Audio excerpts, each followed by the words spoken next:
तो प्यारे बच्चों, आप सभी को मेरी तरफ से शुभकामनाएं कि आप सभी अच्छा खेलें, अच्छा ज्ञान अर्जन करें। हेलो, कोई भी बच्चा या स्कॉट टीचर अगर लंच के लिए बचता है तो प्लीज आप लंच कर लें, उसके बाद मैथ्स बंद हो जाएगी थोड़ी देर के लिए। तो अगर कोई भी बच्चा या स्कॉट टीचर लंच के लिए बचता है तो वो चले जाएं प्लीज। हिंदी या English both. Let's start this quiz answer. पक्का? पहला प्रश्न जीव विज्ञान सेक्शन से टीम ए के लिए, touch induced closure of leaflets in touch me not plant is the example of which type of movement. Hindi में है, छुई मुई पादप की पत्तियों को छूने पर उनका मुड़ जाना किस प्रकार की गति का उदाहरण है। और आपका समय शुरू होता है अब। 30 सेकंड है, ध्यान से सोचें, ध्यान से समझें। Are you ready with the answer? अनुकुंचन। अनुकुंचन किस प्रकार की गति का?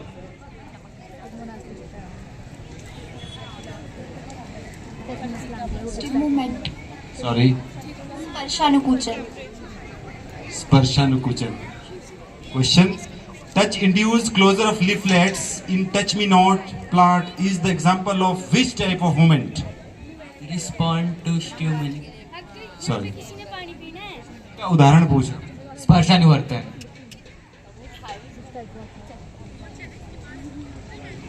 जियोट्रोपिज्म।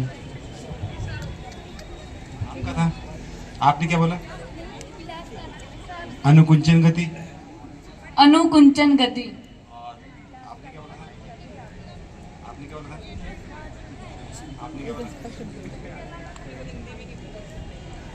एक्चुअली मेरे पास जो उत्तर है दैट इज स्पर्शानुवर्तन। In English it is thigmotropism. अब ये जो टर्म्स आ रही है बायोलॉजी की, बायोलॉजी के टीचर्स बताएंगे कि जो अनुकुंचन बोल रहे हैं। मैम बेटा, आपका क्वेश्चन क्या था? आपका आंसर क्या था? अनुकुंचन गति। ये कह रहे हैं अनुकुंचन गति, अनुकुंचन गति। और एक बच्चे क्या कह रहे हैं? कौन? स्पर्शानुकुंचन। ये कह रहे हैं स्पर्शानुकुंचन। और मेरे पास आंसर है स्पर्शानुवर्तन।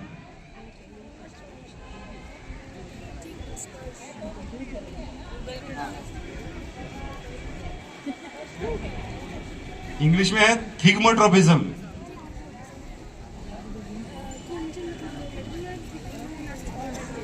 हाँ हाँ, किस गति का उदाहरण है? आप मेरा प्रश्न समझ।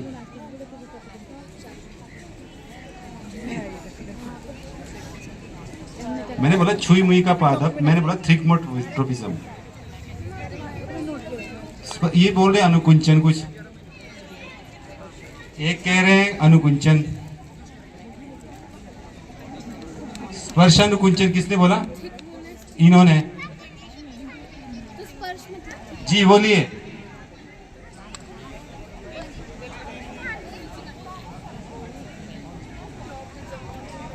बायोलॉजी के टीचर्स भी बैठे हैं यहाँ पे। वही ऐसा जो आप कह रहे हैं। स्पर्शानुवर्तन, स्पर्शानुवर्तन।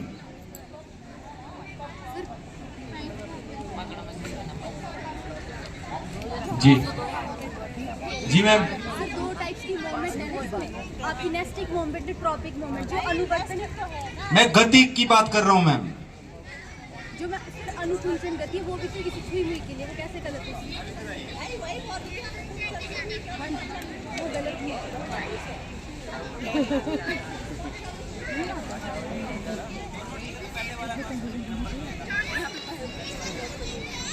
अनुकुंचन कह सकते हैं इसको हम।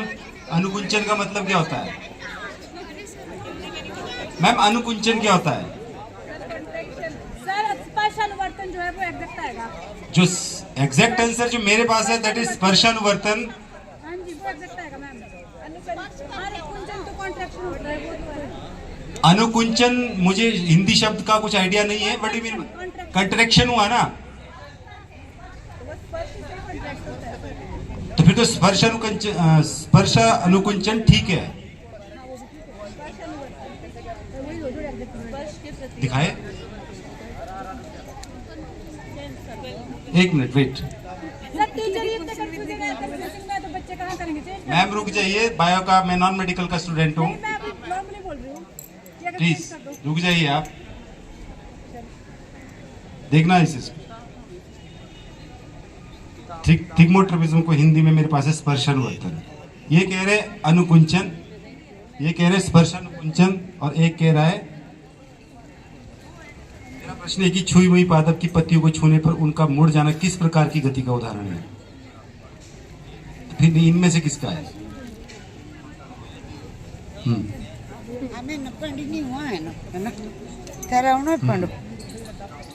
मेरे वो डाला छूने पर मुड़ जाना। स्पर्शानुवर्तन सही है। किसने बोला बच्चों स्पर्शानुवर्तन? टीम एच के लिए +5 बोनस पॉइंट। टीम एच जो तालियां टीम एच के लिए आफ्टर ज्यूरी कंसल्टेशन। उसके बाद टीम बी का अपना प्रश्न है। हेलो, ये मॉडल के बच्चे अगर आवाज सुने तो मॉडल के लिए चले जाएं। आपका मॉडल की इवैल्यूएशन शुरू हो चुकी है। मॉडल के बच्चे अगर आरे परे घूम रहे हैं तो वो अपने मॉडल्स के पास चले जाएं। What is the name of that gland in humans which acts like both exocrine and endocrine gland? वह मानव ग्रंथि कौन सी है जो अंतःस्त्रावी और बहिस्त्रावी ग्रंथि के रूप में कार्य करती है, मतलब दोनों के रूप में कार्य करती है? उस ग्रंथि का नाम आपने बताना है।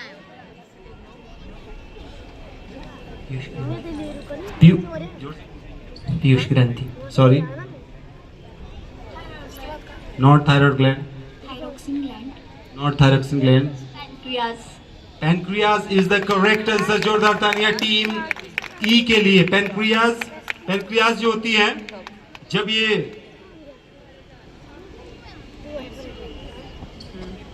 दो तरह से ये काम करती है,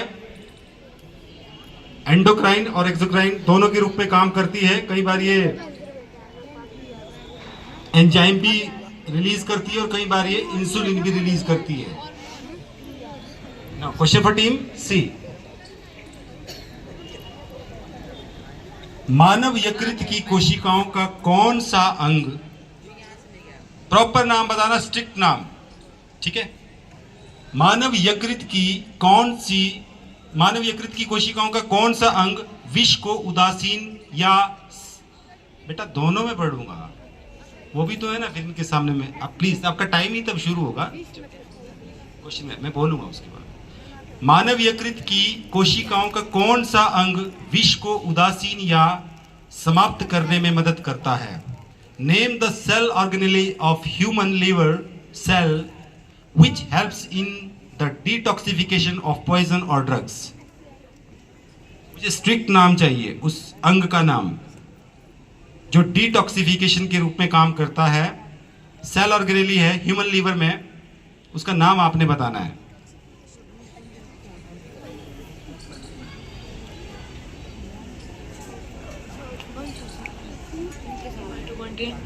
mitochondria.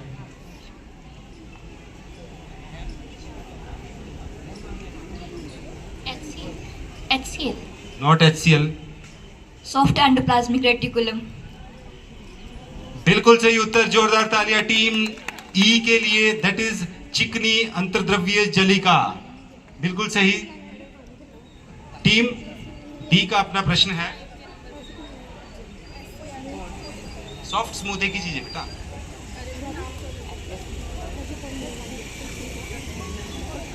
Now question for team D. तंत्रिका तंत्र के उस भाग का नाम बताओ जो प्रतिवर्ती क्रिया को नियंत्रित करता है। तंत्रिका तंत्र के उस भाग का नाम बताना है जो प्रतिवर्ती क्रिया को नियंत्रित करता है।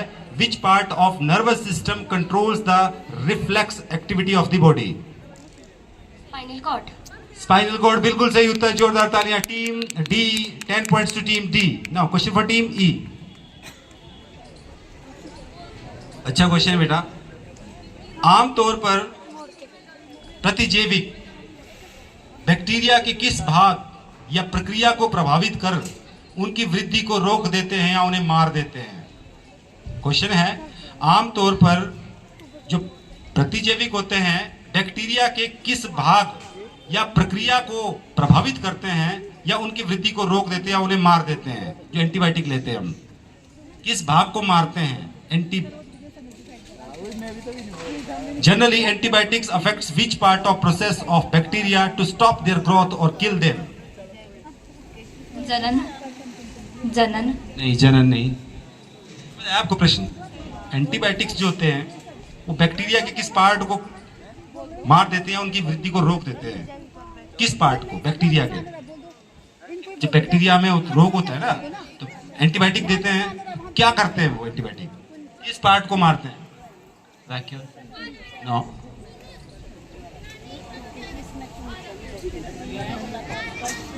Nervous system. Not nervous system. Cell wall. Cell wall is the correct response. जोरदार तालियां टीम जे के लिए। कोशिका भित्ति को मारते हैं। वो जो बैक्टीरिया होते हैं, जो एंटीबायोटिक होते हैं, उनकी कोशिका भित्ति को मारते हैं, उसकी वृद्धि को रोक देते हैं, जिसकी वजह से बैक्टीरिया आगे पनप नहीं पाते। Now question for team F. Exact answer चाहिए। कई बार ऐसा होता है ना कि जैसे कई चीजों के कुछ प्रकार होते हैं तो बच्चा प्रकार बता देता है, मुझे एग्जैक्ट आंसर चाहिए इसका, ठीक है ना? Inner surface of fallopian tube, bronchi and bronchioles are lined with a tissue. ये जो हमारे पास फैलोपियन ट्यूब होती है, ब्रोंकाई होती है, ब्रोंकियोल्स होते हैं, इनके ऊपर ना एक इनकी जो सतह होती है, इंटरनल जो सतह होती है, वो एक ढकी होती है ऊतक से। इस टिश्यू का पर्टिकुलर नाम बताना है आपने। Name the particular type of this tissue.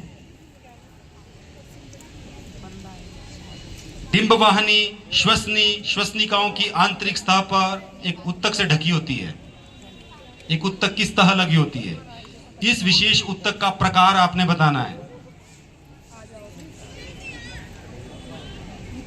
Inner surface of fallopian tube, bronchi and bronchioles are lined with a tissue.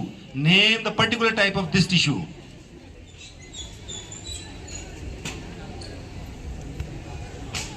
Sir, pass. Epithelial. Sorry. पास। शल की एपिथेलियम। शल की एपिथेलियम। नहीं। Ciliated tissue. Ciliated tissue. Epithelial tissue. Epithelium tissue. जी। Columnar ciliated tissue. Columnar ciliated epithelial tissue. मेरे पास जो सही उत्तर आया इस बच्ची ने दिया है, it is ciliated columnar epithelium tissue. जोरदार तालियां। किसने क्या कहा था? पहले रुकिए आप। और भी किसने कहा था? आपने क्या कहा था? एपिथेलियम मैंने टाइप पूछा, पर्टिकुलर टाइप, ठीक है ना? और किसने कहा था? आपने भी कुछ गलत कहा था, है ना? थोड़ा अलग कहा था।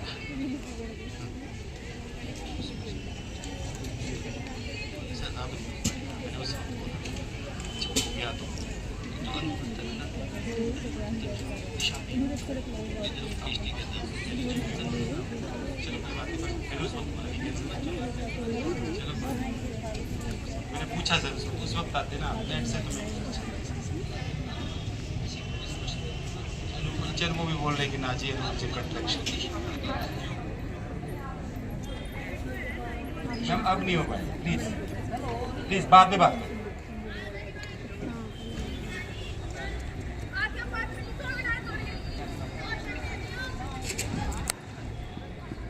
Plus 5 bonus point to team A. Now, question for team G. Hindi, English. In unicellular organism, amoeba, the flexibility of cell membrane enables the cell to engulf in food and their material from its external environment. What such processes are called completed by cell membrane?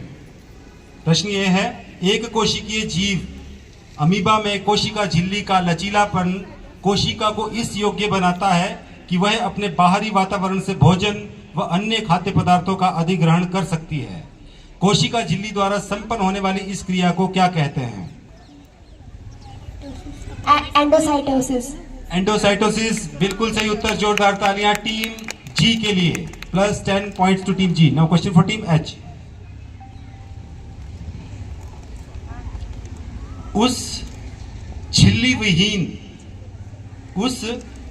विहीन कोशिका अंगक का नाम बताइए जो prokaryotic और eukaryotic दोनों प्रकार की कोशिकाओं में पाया जाता है और दोनों में अवसादन गुणांक के आधार पर भिन्न होता है। Question in English, name the non membrane bound cell organelle which is present in both prokaryotic and eukaryotic cell differ on the basis of sedimentation coefficient.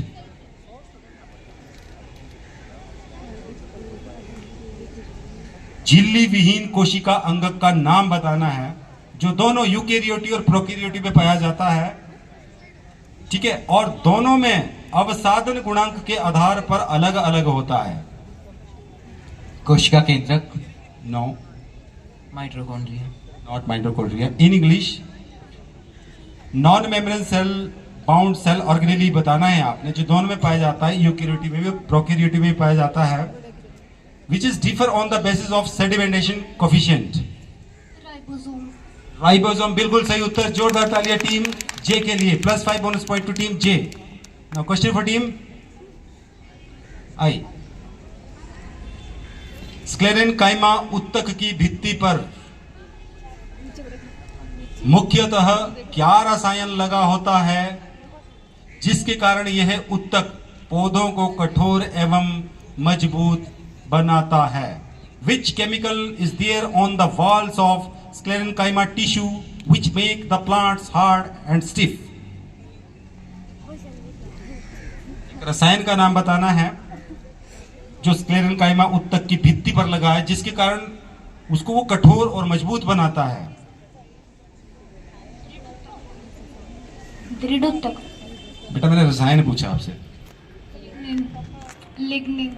Lignin is the correct response, जोरदार तालियां team जे के लिए। Plus 5 bonus point to team J. Lignin that is chemical जो लगा होता है, sclerenchyma tissue होता है, उसकी जो भित्ति होती है ना, वॉल, उसके ऊपर लगा होता है जिसके कारण वो स्टिफनेस दे पाता है, पौधों को मजबूती दे पाता है।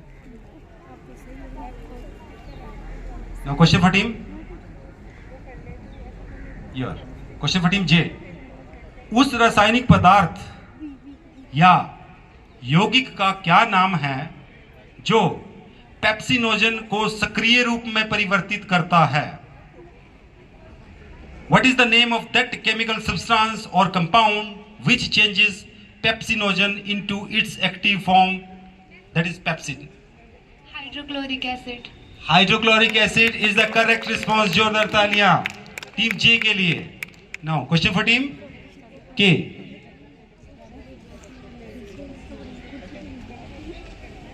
फ्लोएम के उस अवयव का नाम बताइए।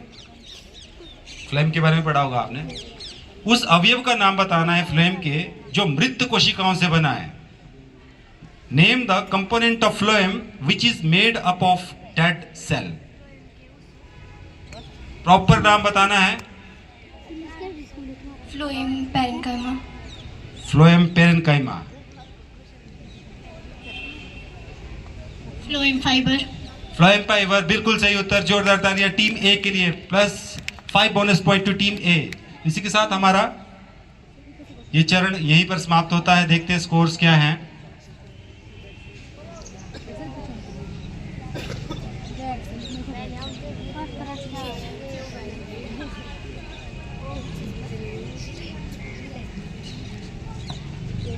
After first round, the score is A 10, B 0, C 0, D 10, E 10, F 0, G 10, H 5, I 0, J 25, and leading team is J.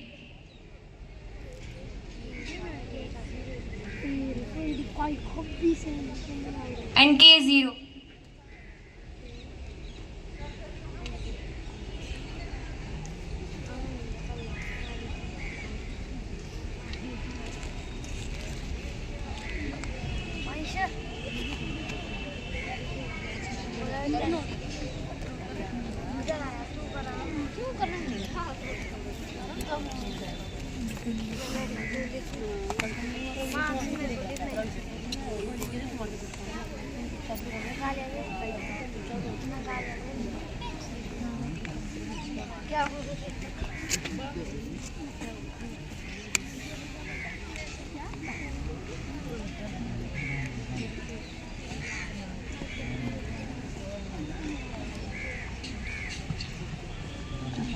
Now question 14K from chemistry section.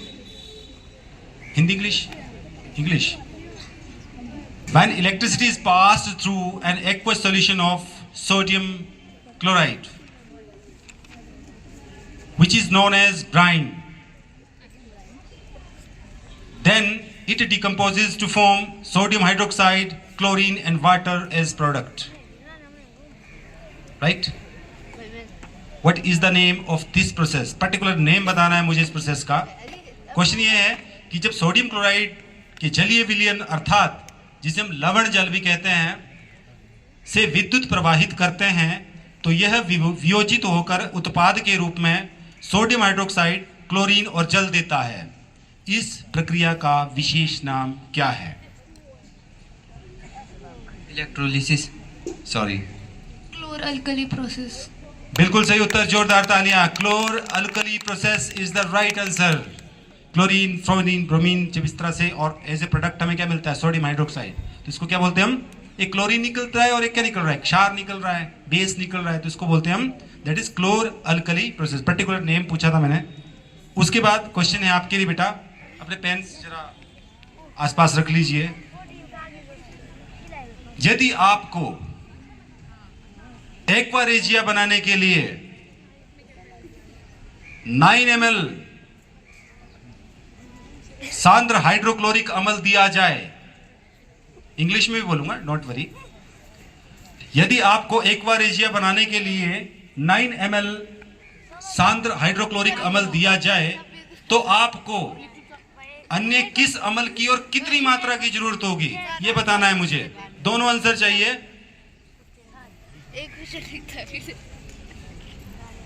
अगर आपको 9 ml क्या दिया जाए? सांद्र हाइड्रोक्लोरिक कंसंट्रेटेड HCl दिया जाए, ठीक है ना, और हमें क्या बनाना है? एक्वारेजिया. तो हमें दूसरा कौन सा केमिकल चाहिएगा और कितना चाहिएगा ये आपने बताना है. दोनों आंसर विद रेडी. पहले तो मुझे बताइए कौन सा केमिकल चाहिए? Nitric acid. Very good, nitric acid. और कितना चाहिए? 3 ml. बिल्कुल सही उत्तर, जोरदार तालियां. दैट इज 9:3, क्योंकि एक्वारेजिया क्या होता है? Concentrated HCl ratio concentrated HNO3, ठीक है ना. तो 9:3 बिल्कुल सही उत्तर टीम जे के लिए. थोड़ा घुमाया था, शायद समझ आ गया था. प्रश्न समझ आया सबको? ठीक है ना. मान लीजिए आपको 27 लीटर कंसंट्रेटेड HCl दे दिया जाए, ठीक है, तो आपको कितना कंसंट्रेटेड HNO3 चाहिए? 9 ml, ठीक है ना. अगर आप थोड़ा बहुत भी उसको डिस्टर्ब करेंगे रेशियो को तो क्या हो जाएगा? वो एक्वारेजिया नहीं रहेगा. Now question for team I.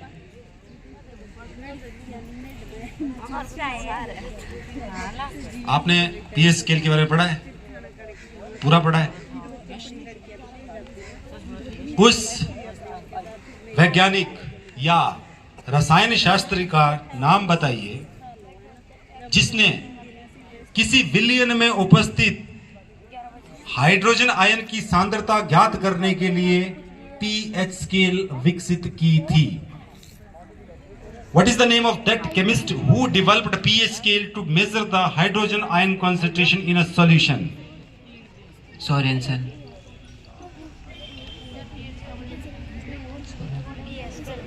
SP Sorensen,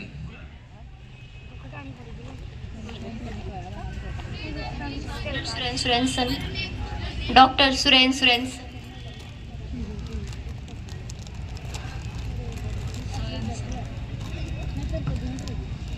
+10 bonus point to team I. बिल्कुल सही, सोरेनसन और doctor Soren Peter Lauritz Sorensen, बिल्कुल सही। 1909 में इन्होंने स्केल को विकसित किया था। जोरदार तालियां टीम आई के लिए। वो बात एक ही है, सोरेनसन कहा, ठीक है ना। अब मेरा नाम है राजीव, तो कोई राजीव कुमार बोल दे तो फर्क क्या पड़ रहा है, ठीक है ना। ना हाँ, अगर कुमार बोल फिर भी पकड़ा तो पकड़ा ना, ठीक है ना। Question for team. वायुमंडलीय दाब पर 1 किलोग्राम ठोस को उसके गलनांक पर द्रव में बदलने के लिए जितनी ऊष्मीय ऊर्जा की आवश्यकता होती है, उस ऊष्मीय ऊर्जा को क्या कहते हैं? Now question in English.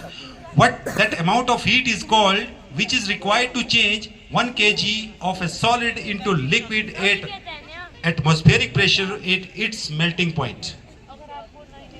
वायुमंडलीय दाब पर 1 kg ठोस को क्या करना है आपने? द्रव में बदलना है उसके गलनांक पर। तो कितनी ऊष्मा की जरूरत पड़ेगी? उस ऊष्मीय ऊर्जा को क्या बोलते हैं हम? प्रॉपर बोलना, सही बोलना।